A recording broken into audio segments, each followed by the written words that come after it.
then Bermaz and Seeker of the way. Which is curious because this seems like a great weekend for Mantis Rider. If you assume that there's going to be an uptick in green devotion strategies, that's one of the better cards you can play. It is very tough for them to beat that card. They're almost on Arbor Colossus or bust, as here is a Thoughtseize from Lundquist to start things off here in round number 2.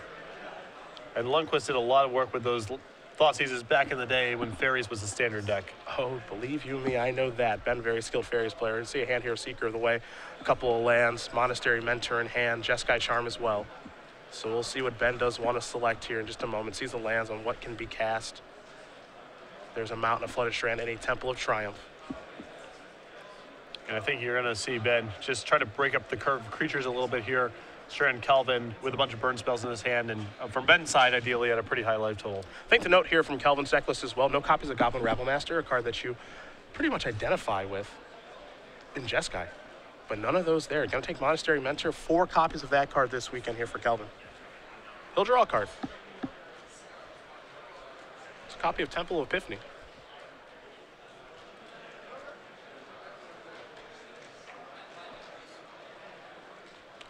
There's a Temple of Triumph. It's time to scry. Top card will become the bottom card here for Young. And we'll go back Lundquist's way. So he does have a copy of Opulent Palace in hand. Not there to provide any green mana, of course, just there to be a blue-black land that comes into play tapped. The blue-black control lists do have some pretty demanding color requirements for a 2-color deck. Often they're playing Bioblight and Dissolve, so you need to play a lot of dual lands, even something a little on the mopey side. There's a Mountain there for Young. There is the Seeker of the way. Lundquist already knew about that, so that'll come into play. We're past the point where Salt Marsh is considered to be an acceptable dual land for most decks, but as you can see Ben here on Swamp, I'm sure he's happy to have it. Salt Marsh now gains a life when it comes into play. The mighty Dismal Backwater. Or as a gate for various gate synergies. I always wish there would have been a good gate deck. I know Mazes then tried, but it never happened. Here's Hero's Downfall. That'll take care of the Seeker. I'm kind of happy that there wasn't a standard format where the best strategy was just playing lands and being declared the winner at some point. Would have made for some thrilling coverage. And he activates Mazes End, and yeah, that'll do it. That will do it. Dismal Backwater, the land that comes in. Ben will gain a life. He's up to 19. We'll pass it back Young's way. Young had 3 lands in play. His last turn was a Mystic Monastery. Here's another Temple of Triumph. He'll trigger. Take a look. Top card goes to the bottom yet again. They'll just pass the turn back. Slow start here from Kelvin. His hand very reactive. This list that Kelvin is playing is not well suited to be blue-black control. There's only 12 creatures total in the deck. 4 Soulfire Grandmaster, 4 Monastery Mentor, 2 Bermaster, Seeker of the Way. It's a list with 4 copies of Lightning Strike, 4 copies of Arc Lightning, and 3 copies of Jeskai Charm. He is really gunning for mono-red strategies this weekend or other beatdown decks. And the cost here is he just does not have a lot of meaningful cards against control decks game 1. Lundquist going to sacrifice his Polluted Delta. He'll go down to 18. Search up an island, and it looks like he has a copy of Jace's Ingenuity in his hand that he'll play on Kelvin's end step. But Kelvin's deck, as you mentioned, geared towards something that Ben is not, geared towards everything than what Ben is playing. He does not want to play against this kind of deck at all. Yeah, this is what you would call a bold metagame call here on Kelvin's side. If he runs into a bunch of red aggro lists over the course of the weekend, he could run away with this tournament, but he'll play a Jeskai Charm while Ben's shields are down. 4 damage going to go to Lundquist's head. He'll go down to 14. But Ben is probably fine with that in exchange for 3 cards. Negate, Dissolve, and Polluted Delta are the draws. Oof. Picked up a copy of Crux of Fate now.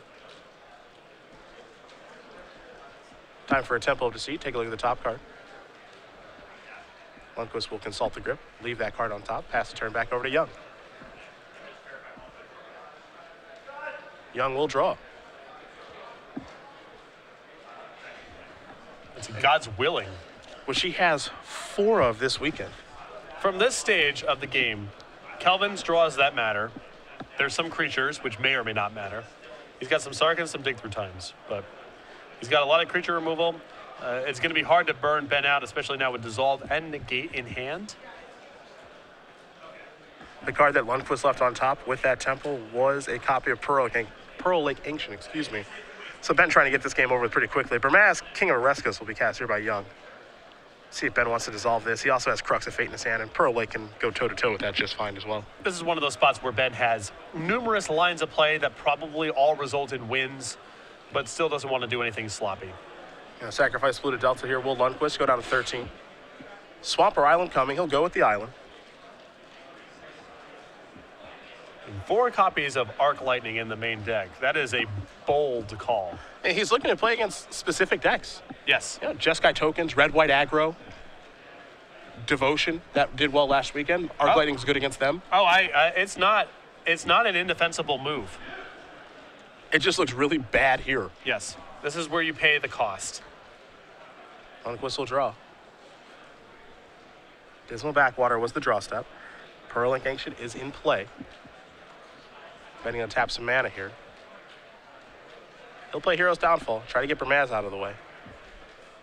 As we know, Young has a copy of God's Willing in his hand, so we'll see players engineer a stack here in just a moment. He'll start Willie Young by sacrificing a Flooded Strand. Getting to trade 1-for-1 with the God's Willing here is a small victory for Kelvin. I have a feeling that it's likely to eat a negate here. That or a dissolve. Yeah. Depending on how Ben does select.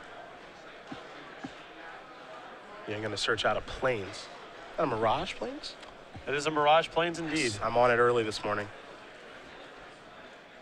Great basic land artwork in that set. Big fan? Big fan. What do you think about that Texas Negate? I don't like Texas cards. Okay. Here's an attack. Prowess triggers, by the way. Yeah, bang. Twice. One more. Don't see that often. Twice. One for the downfall, one for the negate, yeah. That Prolongation is really dealing early this morning. We're going to send it back Young's way. Young will draw a card. I believe it was a copy of Arc Lightning. We're going upstairs. Boom shakalaka. Ben will calmly go down to 11. And Young will just pass the turn back. Just got to give him something to think about for the next game, you know what I mean? Let him know you're not going to go out without putting up some resistance. Well, I think we might not see that in Game 2 or Game 3.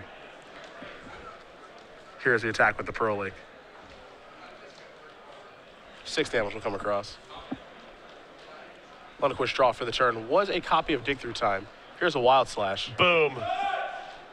Right in your wheelhouse here on this burn. Boom. Well, if one's good. 2's great. That's true. And now Ben fully aware of how good the matchup is for Game 1. If there was any question before, now it's all been revealed. Well, Kelvin actually has 2 lethal burn spells in his hand. He has Arc Lightning and Jeskai Charm. Unfortunately for him, Ben has this handy-dandy Dissolve in his hand, so Arc Lightning is going to go upstairs. Kelvin going to cautiously cast these cards, hoping that it's good enough. He's going to put Lundquist down to 4. Now here's Jeskai Charm. But Ben has the Dissolve to counter that and take care of the game. Ben Lundquist going to win game number 1 here over Kelvin Young. Blue-black control, up a game over Jeskai aggro as we turn our attention to the sideboard, and we will start with the Jeskai deck. Now, Patrick, please tell me he has some way to get these burn spells out of his deck. He does, but not really as much as he needs. 4 copies of Disdainful Stroke, 4 copies of Obzon Advantage, 2 copies of Valorous Stance, 2 copies of Citadel Siege, 2 copies of Mob Rule, 1 copy of End Hostilities. Not actually, at the end of the day, not a lot for this matchup. Yeah. I'm guessing the 4 copies of Disdainful Stroke will definitely come in. I think the 2 copies of Valorous Stance is probably an upgrade over some things like Wild Slash and Arc Lightning. But really, Kelvin has no way to get out everything he needs to get out in this matchup. He's still going to have some pretty inefficient cards in his deck for Game 2 and potentially Game 3. Kelvin's deck is geared so much to everything that is not blue-black control. It's incredible, really. Even a card like Mob Rule, which is an unorthodox sideboard card, in the right matchups, it's game over. Against Devotion, if they get out to a big lead, all right, take all your stuff and kill you. Yep. This is just not that matchup at all. Yeah, he has a lot of action for various forms of Devotion with the 2 copies of Mob Rule, the 1 copy of End Hostilities. The 4 copies of Obzon Advantage gives him a lot of game in any sort of Constellation-style matchup. He's got good sideboard cards. It's just, this is a big blind spot for the 75 cards is blue-black control, and now Kelvin facing the consequences for that. Ben's sideboard here, he's got a Dark Betrayal, he's got a Thought Seize, a Disdainful Stroke, 3 copies of Negate, a Grind Clock, a Freak's Cure, a Bile Blight, a Drowned Sorrow, 2 Doomlake Giants, a Crux of Fate, a Tassiger, and a Treasure Cruise. So definitely some ways to make his deck better. I like bringing in the Tassiger here. It's probably very tough for Kelvin's deck to get off the table because he's so burn-oriented with his removal package. I like bringing in, I think the second copy of Crux of Fate is fine. Maya Blight, Farika's Cure, and the 3 Negates all seem powerful. So some good options here for Ben. Well, it's already a good matchup for Ben. He actually gets to improve upon, Yes. which is always deadly. So we'll see how these players sideboard and get ready for game number 2. In the meantime, of course, we're talking about sideboarding. Also leads to deck building. Some guy I know, he's pretty smart about those things. Oh, yeah, Pro Tour winner, Magic the Gathering Hall of Famer, and for my money, the best writer in the history of Magic, Patrick Chapin, back with his 2015 edition of Next Level Magic, available both on paperback, which has been sold out for approximately a year now, and ebook. Head over to starcgames.com/NLM to order your copy today. And we hope Patrick is safe. Oh, yeah, he was involved in a car accident yesterday en route to the hotel at Grand Prix Memphis. Yeah. I spoke to him on the phone. He is fine, but definitely some dangerous weather out there in Memphis, and hopefully everyone's safe. Apparently the roads are rather icy Yes. over there in the Midwest. So Patrick Chapin, of course, Next Level Magic, what he is known for, along with Next Level Deck Building. Head over to starcgames.com/NLM for more information, as game number 2 will be underway here shortly between Lundquist and Young. No ice over here in Los Angeles. No, never is. One day you guys will get snow and the entire city will shut down. So I did once this year leave for a flight around 4 in the morning, Okay, and there was frost on my car. nice. And it was the first time in the 10 years I was living in San Diego where that had happened. Nice. I didn't even know what to do because I don't have something to scrape ice off my car. I live in San Diego. So there's a gas station very close to where I live. So I basically had to roll the window down on the driver's side of my car, stick my head out the window, and drive down the street with half of my body sticking out. Very safe. Well, it's the gas station's like literally 500 feet down the road. Okay. And it's 4 in the morning on a residential street. So not a lot of risk. Don't advise doing this, but I'm not going to own an ice scraper in San Diego. Your New Jersey roots. You've gone soft. So inefficient. What do you mean I gone soft? I drove down the road with my head out rather than wait for it to defrost. That's reasonably tough. Why didn't we just employ the defrost strategy? Would have taken too long. Oh, we're in a rush. A bit of a rush, yeah. Okay, all right. I know as a traveler, you had to get to the airport a little early. I do. So I'm a little surprised that you were rushing. That's all. You're very timely. I am the rusher to the airport. Right, because you're so late. Always. Right. My goal is to spend as little time, in the airport as possible. Door to door. I want to walk in, walk through the line, walk on the plane. That's my Okay. plan always. Yesterday, for example, I thought it would be a good idea to try to fit a Magic Online draft. That is, okay, whatever. Not smart. Not smart. Not smart. If I had won the second round, I would have just had to drop the third round to try to make it. I was the last person on the plane, barely made it. Worth it. Spent maybe 5 minutes in the airport. So you play your way, I'll play mine. Okay, Temple of Enlightenment to start things here for Kelvin Young. got a deal. A dismal backwater here for Lundquist as both players start with lands that enter the battlefield tapped, as we see all the time here in our standard format. That is a Shivan Reef. This is a Soulfire Grandmaster. We'll head back Lundquist's way. He'll take a draw step. Does have Opulent Palace in hand. Picked up a copy of Dig Through Time.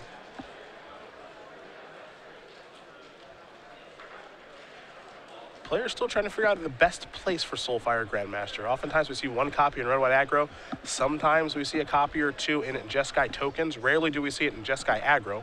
Oftentimes we see Seeker of the Way in that slot, but Kelvin not playing Seeker of the Way. I mean, excuse me, 2 in the main deck, but 4 Soulfires. This is Soulfire Grandmaster is definitely part of his strategy. I mean, he's got a bunch of cheap spells, so setting up a spot where he's able to start recurring certain things is reasonable for his deck. 4 copies of God's Willing to that end. That could be a kind of nice setup in certain spots. Here's a Bile-Blight from Lundquist. Targeting the Soulfire Grandmaster. Young has left in some number of God's Willing, so he will cast that, leave the card on top. Oh, I'm guessing he left in all 4 copies. Wouldn't because be too surprised. He has nothing else really to sideboard in. Opulent Palace there for Ben and a passing of the turn back Young's way.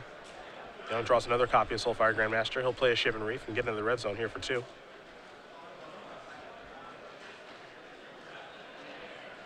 Can't forget the old Grandmaster does have lifelink, so small exchange there.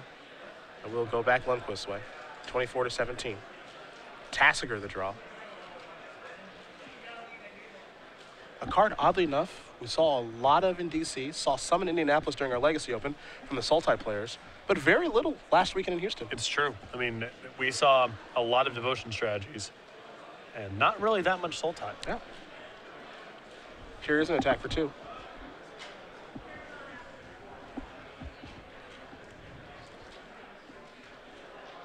Young not willing to deploy too much more here, it seems. Lundquist going to look over his hand, just take a draw step. Well, 5 mana is potentially the loop of God's Willing plus Soulfire Grandmaster.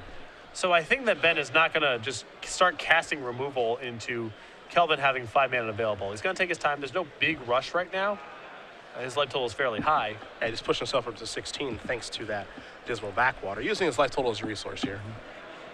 Here's an attack for 2 yet again. Then for Kelvin, you might be happy with how this game is going. The thought process here is get some damage in with 1 creature, try to protect it to the best of my ability, or at least act like I'm doing that, and then try to burn you out like he almost did last game. Exactly. I mean, right now his hand is a backup copy of Soulfire Grandmaster. He's got 2 copies of Jeskai Charm. He's very close to being able to loop that. And he has Disdainful Stroke with the mana available to recur it if Ben plays into it. So Kelvin's got to be pretty happy with how this game's going. No big rush to do anything. He's just going to wait for Ben to act first. Ben will play an island as land number 6. Does have a copy of Doomwake Giant in hand.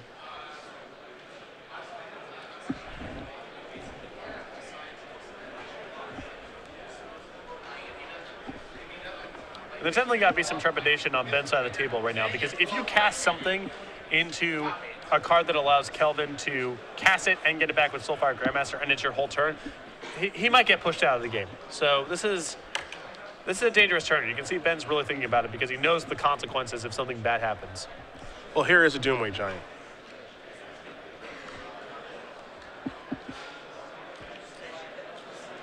And Kelvin going to reorganize his mana because, as you mentioned, Disdainful Stroke in hand and the ability to loop it, bring it back with the Grandmaster. This particular game, and we haven't seen a ton of Soulfire Grandmaster, but this is the best it's looked so far here in the Open Series. Absolutely. Because here is the Stroke. And will he pay to reloop it? It looks like maybe not. A little surprising there. Maybe wants to take the opportunity to get a Jeskai Charm in here. Wow, I'm very surprised by this sequence of plays. Bermaz the draw. Here's an attack for 2.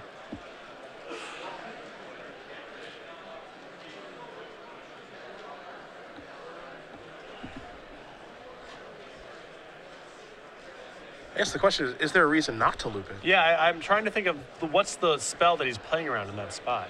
With just 1 mana available. Swamp the draw here from Lundquist.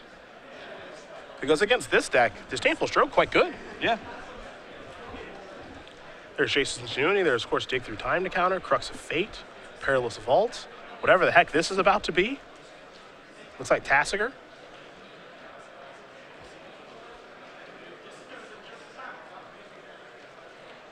Ben gonna leave Bile-Blight down there.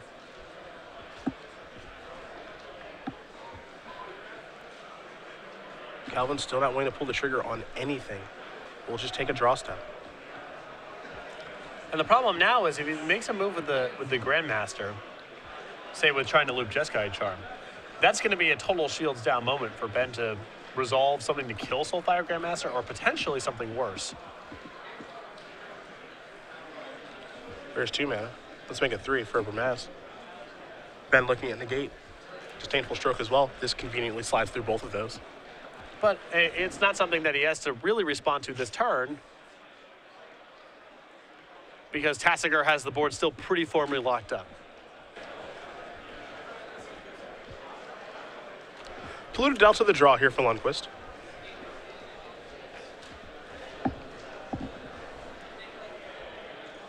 Ben will deploy a Swamp.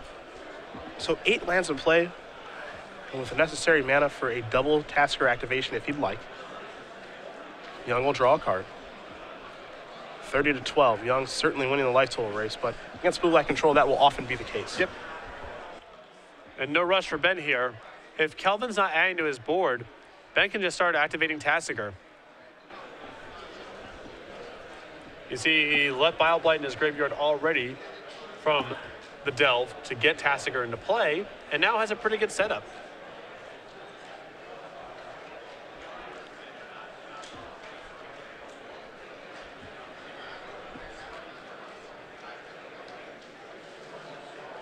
There's your Tasker activation.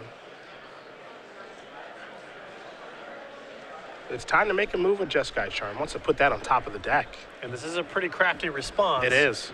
To a Tasker activation. Because then it goes on top of the deck, you resolve the Tasker activation, you actually turn it over and put it in the graveyard. Yep. We don't see this one very often. Ben going to respond with a negate here. Now, one thing we know about Kelvin's hand is he actually has another copy of Charm in his hand. So we could see him do this again. He'll sacrifice the Flutter Strand very quickly, go down to 29. Well, the risk here, of course, is that, you know, you just got Charm again. Your shields are completely down the next turn. Yep. If you get hit with something like Crux of Fate, you just don't have a lot going on.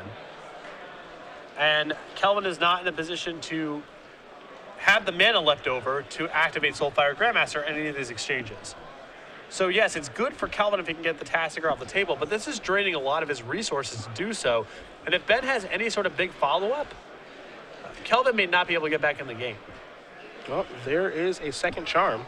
We'll see how it'll be used.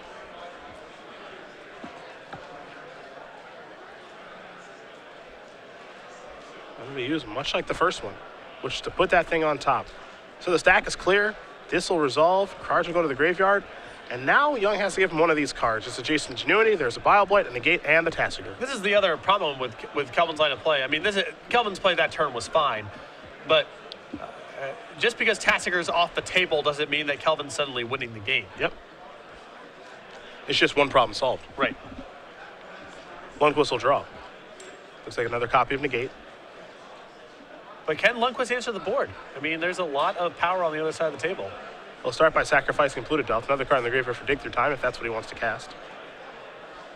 There's an island.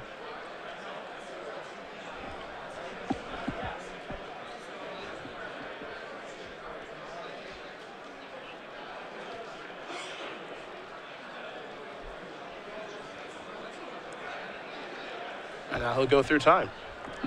Delve away the whole graveyard to cast the powerful instant. And this is conveniently left with 5 mana left over so they can find Crux of Fate or maybe something like Downfall plus Bile-Blight. One more. Jace's Ingenuity, 5 mana, convenient. Bile-Blight there as well, if you'd like to take one of those. So some real options here for Ben. And Young just has to sit here patiently and hope for the best. A lot of lands there too. Yep.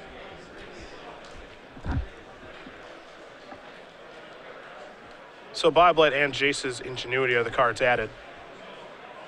Young hoping things didn't go too poorly for him. I say he did okay.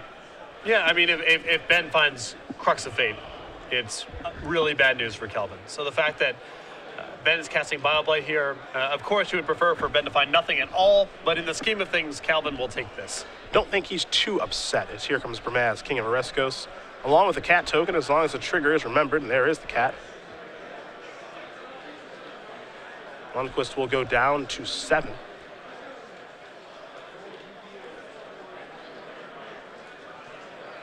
Ben again with 2 negates in hand. Kelvin knows about 1 thanks to the Tasker activation.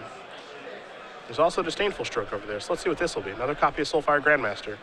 Conveniently slides through, yet again, Ben's counter wall. Lundquist will untap and draw. Copy of Doomwake Giant. Not bad in this spot. Seen worse. That's for sure. I have seen worse. A big roadblock, a 4/6 that can stop things, of course. And it'll take care of the cat token as well. And Ben with a lot of protection in hand, as we know, a lot of counter spells. Yep. Doesn't necessarily answer everything, but the Doomway Giant on defense answers most of the creatures that Kelvin can bring to the table here. The counter spells in Ben's hand answers the spells. So this is fairly stable. A Grandmaster, a Bramaz, and a cat token coming into the red zone. Trying to slog through this Doomway Giant here is Kelvin Young. So if you're on Ben's side of the table, this attack means one of 2 things. One is he's got burn spells in his hand, or he's trying to burn you out. Ben's happy with that game plan. because he has all those negates. Yep. So in that world, he wants to block Bramaz. The second possibility is that Kelvin has another copy of Bramaz in his hand. He's anticipating that Ben is going to block the Bramaz because it's the largest creature, and then recast the Bramaz post-combat. I think Ben, because he has all the negates, doesn't care if it's the first scenario, so he's playing around the second scenario. Which I think he can afford to do. I think so too. And I'm curious to see what Kelvin's hand is now, because he didn't follow up with a burn spell. He didn't even try to go for the kill. Kelvin might have a second copy of Bramaz in his hand right now, and Ben sniffed it out. Jace's Ingenuity looks like it may be cast here by Lundquist. We'll see. Player's going to make sure they have the life totals right there. As Soulfire Grandmaster does have lifelink, so Kelvin's life total maybe should be a little bit higher, but Ben is going to cast a Jace's Ingenuity right now on his own turn. He'll draw 3 cards. The Swamp is 1, the Radiant Fountain is 2, Pearl Ancient is 3. The most important of the bunch is that land that just came into play. That's a really good set of cards here for Ben here, because he goes up to 5, he's got more of a cushion to work with. It's a land drop here, so he can hold up all of his counter spells, and Pearl Ancient means he's going to be able to swap and start going on the offensive very quickly. Lundquist up to 5 as he passes the turn back over to Young. An iconic glimpse of Kelvin's hand there. There's another Bramaz. Fair enough. Benny Beatdown's just sniffing it all out. And Bramaz is a very powerful card, but it is a legend. Looks like he wants to come to the red zone again. Kelvin really hoping he blocks it this time. And Ben will oblige. 2 damage dealt. Lundquist down to 3. Undo the work of that Radiant Fountain.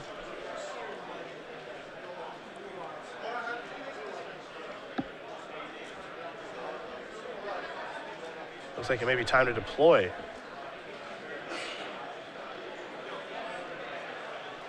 And he will. Another Bramaz.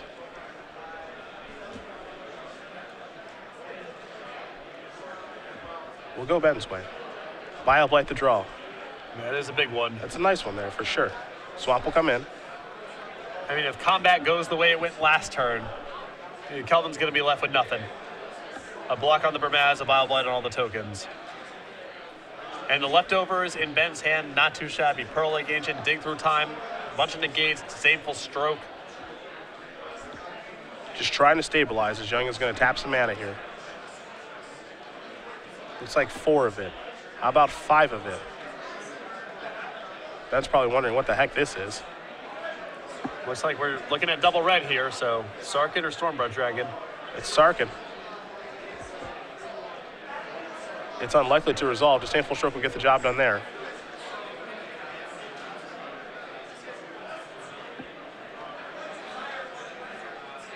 Will Kelvin continue to attack? Does sitting back do him any good? And the answer looks to be no. So, attack, another cat token. I think we know how this comic goes. Kelvin has to make this attack here. Also, the attack went fine for him last turn when he did the same thing. So he's got to go for it, but now this is happening. Bile Blight placed in the stack targeting 1 cat token, which means it'll take care of them all. Those will all go away, as will the Bramaz, King of Oreskos. Doomwake Giant will stand tall. Oh, Ben put the shields down to cast his Pearl Ancient right now. Does he fear anything from Kelvin's side of the table? I think that Ben is going to be patient here. When he gets to spots like this, he doesn't rush. I mean, he's going to leave up the shields as much as he possibly can. He'll take the opportunity to cast Dig Through Time, however, and delve away the entire graveyard. There's the Disdainful Stroke that'll go after that. Perhaps Ben will fight over with one of these negates. I mean, using a negate here is pretty dangerous. It makes it more and more likely they can get burned out. And he will negate that Disdainful Stroke, which means the dig will resolve. So Lundquist will take a look at the top 7, of course. Negate among them. Dissolve 2. Give me counters, counters, counters, counters, counters, counters, counters. Yep. It's just the 2 dissolves he cannot take fast enough. I'd be hard pressed to pass those up. Yep. He's got the win on the table. He's got his clock. Just needs to make sure nothing weird happens here. Take the draw. Hero's Downfall will take care of any creatures that come. Now Doomwake's going to come into the red zone. Not playing defense anymore. Young's going to go down to 25. Young with just 1 card in hand. And this is exactly how a blue-black control player likes it. A bunch of mana, maybe a creature, maybe not, a bunch of cards in hand. Life is pretty good. If Ben wants to play around the possibility of getting burned out here, a play that he can make, if he wants to cast this Pearl Lake Ancient, is to cast it now, pick up the Radiant Fountain, and make Radiant Fountain one of his land drops for the turn. That pulls him up to 5 with the ability to still cast Dissolve, so he's pretty safe. If he plays the Pearl Lake Ancient here, I guess Kelvin now going down to 1 card in hand, so there's no longer a risk. But if Kelvin drew and said go, 2 counterspells may not necessarily, or only access to 1 counterspell may not be enough to protect you. By the way, Lundquist is going to go for his Pearl Lake Ancient right now.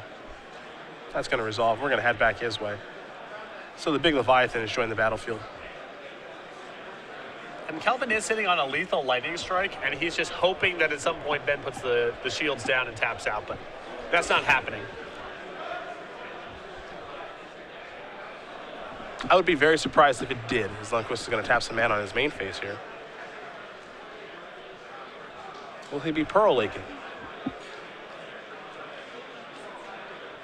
It looks like he will be. This is all just in an effort to recast this thing and maybe play Radiant Fountain too. There's a lightning strike. That's a negate.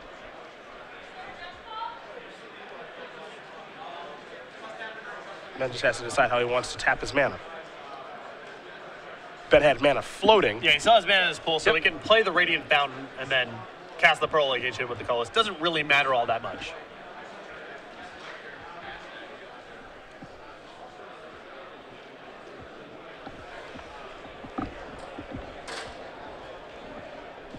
Now there is the Ancient. And a passing of the turn over to Young. With Lundquist at 5, he'll untap all those lands and take a draw step. In we go. Pearl Lake and Doomwake.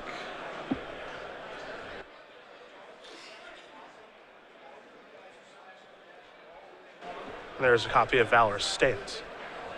And now with 2 dissolves in hand, I think it's fine for Ben to just go ahead, counter this, counter the follow-up, call it a day. Math checks out pretty well there. So there is Dissolve. Ben will scry, leave that card on top. Damage will come across. Prowess trigger. Yep, can't forget about it. Absolutely. Young will draw. He's at 4. Lundquist at a healthy 5. Kelvin will have to pass the turn back. Ben will quickly untap, take a draw step here. And that is going to do it. Ben Lundquist is going to win this match here over Kelvin Young. 2-0. Blue-black control will take care of the unique Jeskai aggro build, and which was just a very tough matchup for Young, given how his deck is built. He made a go of it. He made a go of it both games. I mean, he had a lethal burn spell game 1 that got countered. Game 2 was close there for a while. Given how bad the matchup looks on paper, Kelvin put up a pretty good fight, but I think he's just at a huge matchup disadvantage there. Game 1, a lot of dead weight in his list, and games 2 and 3, not even that much of the sideboard to improve things. Now, we've seen Kelvin in top 8s before when we do come to Los Angeles and the surrounding area, and it would not surprise me to see him make a run in this tournament. His deck is built in such a fashion that it is good against a very specific set of decks that have been popular recently. It is not good against blue-white control, though. No, and, you know, blue-white control, they're a little less represented than we've probably seen in recent ones. We did have blue-white control in the top 8 of Houston. But overall, those decks are definitely a smaller percentage of the metagame. And Kelvin's just hoping to avoid it because his deck does not offer much. When you have 4 main deck copies of Arc Lightning, it's very clear that you want to play against a certain subset of decks. And if he does run into those decks, Goblin Rabble Master decks and Hordeling Outburst decks, I think life's going to be pretty good for him. I mean, there's been a lot of talk about red-white aggro recently, and his deck is actually built, it seems, pretty well to beat red-white aggro. I'm happy to roll the dice.